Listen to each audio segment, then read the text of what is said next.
Hello everyone, सबसे पहले आप सभी का स्वागत है हमारे यूट्यूब चैनल रियल नॉलेज दुनिया में। आज का हमारा जो टॉपिक है वो बिहार वासियों के लिए डेडिकेटेड है। जो भी व्यक्ति बिहार में रहता है ये वीडियो को ज़रूर देखें। और मैं ये video as a educational purpose बना रहा हूँ, ना कि कोई पॉलिटिकल व्यू है हमारा, ना ही कोई पॉलिटिकल एंगल होगा इस वीडियो में। तो शुरू करते हैं। एक आपके यहाँ स्पेशल बिल आया है, और स्पेशल बिल आया है जिसका नाम है Bihar special arm police force bill 2021। अच्छा, इस बिल में क्या है और क्यों इस पर हम बात करना चाह रहे हैं, इसको आपको हम डिटेल में बताएंगे। उससे पहले ये समझिए कि ये जो है बिल वो 24 मार्च को संसद में लगभग पास, समझिए कि 24 मार्च को पास हो गया, 25 को दूसरे में भी, संसद नहीं यहाँ पर, सॉरी, इसके लिए विधानसभा में पास हो गया बिहार के।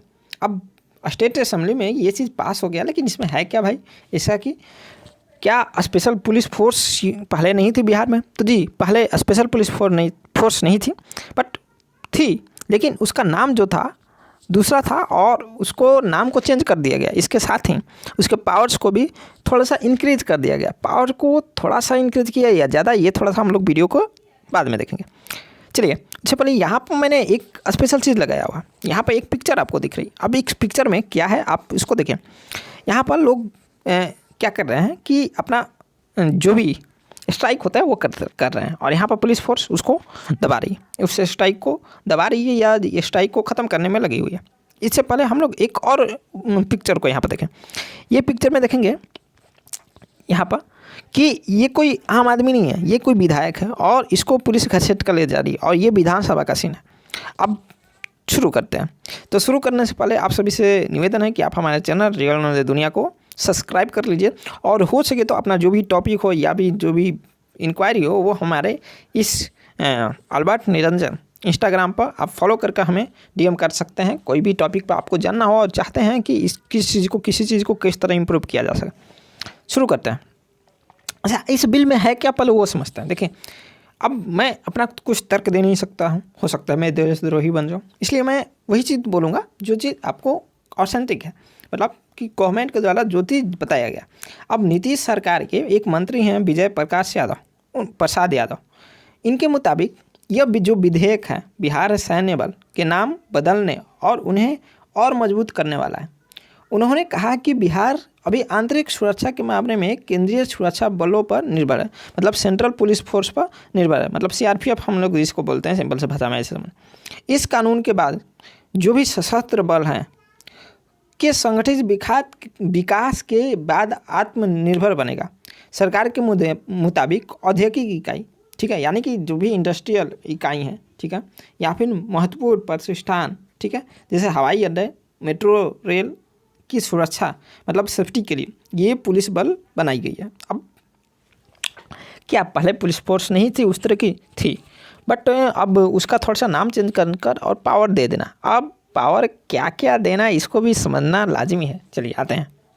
अब यहाँ पर पावर समझिए क्यों इतना हंगामा हो रहा था, ये आप यहाँ से समझ सकते हैं, और ये भी समझ सकते हैं कि यहाँ पर कॉन्स्टिट्यूशनल क्या चीज़ सही है और क्या चीज़ नहीं है, ये आप खुद से डिसाइड कर लेना।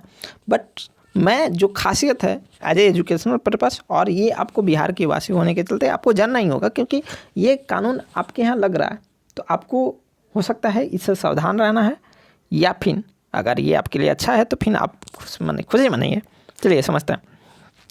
पहला है कि किसी भी शख्स की गिरफ्तारी के लिए वारंट की इजाज़त की ज़रूरत नहीं होगी। ये बिल में पहला चीज़ बोल दिया गया कि किसी भी व्यक्ति को अगर गिरफ्तारी करनी है तो इस पुलिस को वारंट की इजाज़त की ज़रूरत नहीं है, ये डायरेक्ट गिरफ्तार कर सकती है। सिर्फ शक हो जाए कि ये आप आतंकवादी हैं या कुछ गलत काम कर रहे हैं या इलीगल काम, बस आपको उठा ले जाएगी, भले आप हो या नहीं हो, बस शक हो जाना चाहिए, इसके लिए वारंट नहीं चाहिए। अच्छा, इनके पास एक और है क्या, देखिए, बिना किसी वारंट के किसी की भी तलाशी कर सकेगी, ठीक है, और इस पर कार्रवाई का आप विरोध भी नहीं कर सकेंगे। अब सिंपल सा बात है, अरे भैया, बिना वारंट के पुलिस अगर कुछ करती है तो आप उसका विरोध भी नहीं करना है। क्यों? क्योंकि हो सकता है पुलिस ही सही हो, क्योंकि ये तो मान लिया गया है ये इस बिल को पास करने से पहले कि पुलिस 100% सही होगी। ये पुलिस जो होगी वो 100% आप दोषी होंगे तभी करेंगे बिना वारंट, और आपको उसका विरोध भी नहीं करना है। और इसके बाद अगर आप अदालत में जा भी रहे हैं तो आप अगर अदालत में इसके खिलाफ केस भी मतलब आपको अगर पुलिस गिरफ्तार कर लेती है सिर्फ शक के आधार पर और अदालत में आप चले जाते हैं, तो उसके बाद अदालत खुद से संज्ञान उस अधिकारी के खिलाफ नहीं ले सकती है। उसको पहले पूछना पड़ेगा सरकार से, ये अधिकारी के खिलाफ एक्शन हम ले लें, तो सरकार कहेगी ना जी मत लीजिए, तो आपका कोर्ट भी कुछ नहीं कर पाएगा। अगर कहेगी हाँ लीजिए तो फिर कर पाएगा। तो ये थोड़ा सा आपको अच्छा लग रहा होगा, अच्छे दिन आने वाले, इसलिए मैं थोड़ा सा इशारा कर दिया। आगे अब यहाँ पर चौथी, गिरफ्तारी के बाद प्रताड़ित करने का आरोप लगने पर बिना पूर्व आदेश अदालत दखल नहीं दे सकेगी। वही चीज़ है, मैंने वही, अगर गिरफ्तारी आपकी हो जाती है और आप आरोप लगाते हैं कि मुझे प्रताड़ित किया गया है, तो कोर्ट अपने से संज्ञान नहीं ले सकती है और ना ही उस पर कार्रवाई कर सकती है बिना आदेश। अब आदेश किसका है, यहाँ पर गवर्नमेंट की होगी। मतलब अब पहले कोर्ट के आदेश को गवर्नमेंट मानती थी, अब गवर्नमेंट के आदेश को कोर्ट मानेगी, स्पेशल इस पुलिस फोर्स के केस में। ठीक है, आगे आते हैं। प्रतिष्ठानों की सुरक्षा की जवाबदेही होने पर इस बिल के तहत कार्रवाई करने की आज़ादी। अगर कोई भी प्रतिष्ठान, जैसे मान लीजिए कि कोई भवन है या फिर कोई मोन्यूमेंट है या फिर रेल है, मेट्रो है या कोई भी बड़ा हॉस्पिटल है, इनके अगर सुरक्षा पर थोड़ा भी जवाबदेही अगर देनी होगी, ठीक है, मतलब कुछ भी दिक्कत आए सुरक्षा पर, तो क्या कर ली जाएगी कि कोई भी कार्रवाई करने की आज़ादी है इस पुलिस फोर्स को।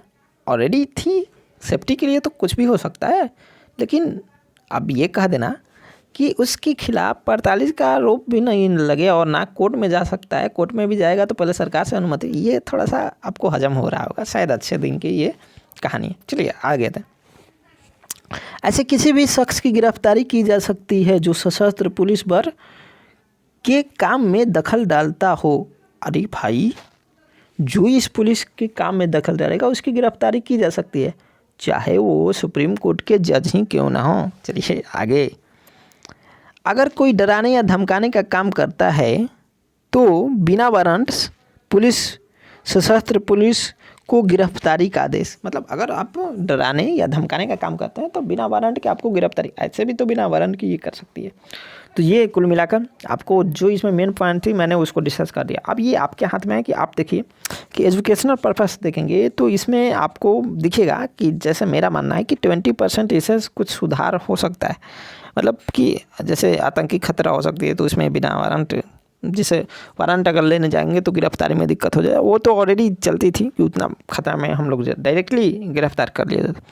लेकिन इससे 80% जहाँ तक हमको उम्मीद है, एड पॉलिटिकल एनालिसिस मैं इसको कर रहा हूँ कि ये पॉलिटिकल मुद्दा बन जाएगा और ये रहना भी चाहिए, क्योंकि यहाँ से हम उसको निशाने पर ले सकते हैं इस कानून के मुताबिक कि जो कि आम जनता है उसको हम चाहे तो परेशान कर सकते हैं उस इंस्टीट्यूशन की सेफ्टी के हवाले देकर। ठीक है, ऐसा नहीं है। ये एक चीज़ और है, मैं इसको साफ कर देना चाहता हूँ कि बिहार गवर्नमेंट ये ऑलरेडी बोल चुकी है कि ये जनरल पुलिस के हाथ में पावर इस तरह की नहीं रहेगी, ये स्पेशल पुलिस फोर्स जो बनेंगे उसी के हाथ में पावर रहेगी। और इसके साथ ही ये आम नागरिकों को परेशान करने के लिए नहीं है, ये सिर्फ इंस्टीट्यूशंस की सहायता मतलब सेफ्टी के लिए है। अब आप समझ सकते हैं कि क्या इसका गलत यूज नहीं हो सकता है क्या। तो गवर्नमेंट को मैं इतना सजेशन देना चाहता हूँ कि गवर्नमेंट को भी ये भी इंश्योर करना चाहिए था कि इसका अगर गलत यूज हुआ तो फिर क्या। और ये जो है कि कोर्ट दखल नहीं दे सकता है, दैट इज अगर उत्पीड़न का आप कुछ भी आरोप लगाते हैं तो कोर्ट दखल नहीं दे सकता बिना गवर्नमेंट के आदेश से। तो ये थोड़ा सा सही नहीं है, क्योंकि ये एक जो हमारा ढांचा है कॉन्स्टिट्यूशनल जो चीज़ें हैं उसमें थोड़ा सा एक अजीब तरह का चीज़ें प्रवेश हो जाएगी। ठीक है, चलिए आगे। हालांकि बिहार में सशस्त्र बल का नाम बिहार मिलिट्री पुलिस था। ठीक है, पहले BMP के नाम से, बिहार मिलिट्री पुलिस के नाम से थे। अब सरकार का इसका मकसद क्या है कि इसका नाम बदलकर विशेष सशस्त्र पुलिस करना चाहती है, क्योंकि दूसरे राज्यों में भी मिलिट्री शब्द नहीं जुड़ा हुआ। इसलिए ये सरकार का तर्क है कि इस विधेयक के जरिए हम एक नाम में एकरूपता देखेंगे, लेकिन इसमें जो पावर दी जा रही है वो हालांकि आप खुद से अपने समझ सकते हैं कि क्या सही है, क्या इसका सही यूज हो सकता है और क्या गलत है। सही यूज हुआ तो बहुत अच्छा, अगर गलत यूज हुआ तो उतना ही ज़्यादा अच्छे से 4 गुना ख़राब रिजल्ट इसका निकल कर आएगा। चलिए thanks for watching this video. मैं उम्मीद करता हूँ कि आपको ये हमारा पूरा सेशन आपको अच्छा लगा होगा। अगर अच्छा लगा होगा तो आप लाइक कर दीजिए और अपना जो भी राय होगा वो अपने कमेंट में डाल दीजिए, और हो सके तो हमारे चैनल को सब्सक्राइब कर दीजिए। क्योंकि एक आखिरी सूचना आपको देना था कि हमारे यहाँ पॉलिटी और इकोनॉमिक्स की क्लासेस 1 अप्रैल से NCERT 6 to 12 प्लस आपको ये 6 to 12 पहले चलेगी। इसके बाद हम लोग NCERT जैसे ही ख़त्म करेंगे, उसके बाद हम लोग शुरू करेंगे आपको 0 to 0 बैच, यानी कि UPSC लेवल का बैच शुरू करेंगे, जिसमें आपको इकोनॉमिक्स, पॉलिटी और अदर सब्जेक्ट्स को भी हम धीरे धीरे लाते रहेंगे इसी चैनल पर। तब तक के लिए बाय, और ऐसे छोटी छोटी जानकारी के लिए भी आप हमारे चैनल के साथ बने रहिए। धन्यवाद।